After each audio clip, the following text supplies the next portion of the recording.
Saya mau tanya ini menemat yang hadir, anak-anak, orang tua, bagaimana caranya supaya kita bisa berbicara dengan monyet, dengan bojong? Caranya bagaimana? Hah? Ada yang tahu? Kresia? Belajar bahasa bojong. Hah? Untuk mengerti bahasa celeng, bahasa babi, kita mesti belajar bahasa babi. Sama dengan Allah, Ia begitu mencintai kita sehingga Dia mengutus putranya berbicara dengan bahasa manusia. Bahasa itu penting, sehingga Allah menuliskan sabdanya dalam kitab suci. Meskipun itu mesti ditafsirkan dengan berbagai macam pertimbangan, tapi ketika kita mendengar kitab suci adalah sabda Allah dalam bahasa manusia. Diceritakan seorang ojol tertarik cinta mati sama seorang tamu Rusia. Ojol ini hanya tamat S3, hanya SMA, dan SD sampai SMA. Karena cinta dia belajar bahasa Rusia. Mati-matian dia belajar di aplikasi. 2 bulan dia bisa berbicara, sehingga pacarnya yakin bahwa dia mencintai karena dia belajar bahasa Rusia.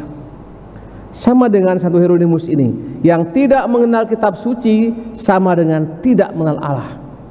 Mungkin di rumah kita kitab suci mungkin ditumpuk di atas lemari, mungkin di koper, mungkin penuh semua, juga anak-anak semuanya.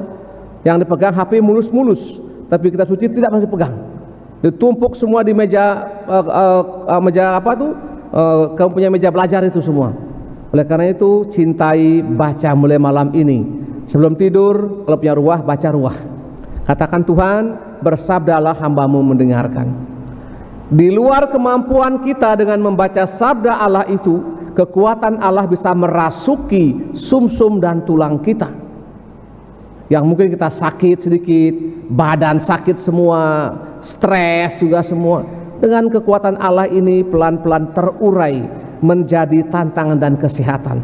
Itulah yang dibuat oleh Santo Hieronymus, yang kemudian menerjemahkan kitab suci dari bahasa Yunani dan ke dalam bahasa Latin yang disebut sebagai Vulgata, yang dari bahasa Latin kemudian ke bahasa lain, yang menjadi dasar kitab suci yang kita pegang sampai dengan saat ini. Semoga kita umat Palasari ini dengan membaca kitab suci, kekuatan negatif, kecenderungan yang jelek, kita punya mulut yang tidak baik, ngomongan pisage pelan-pelan akan diubah menjadi selalu bersyukur dan berterima kasih.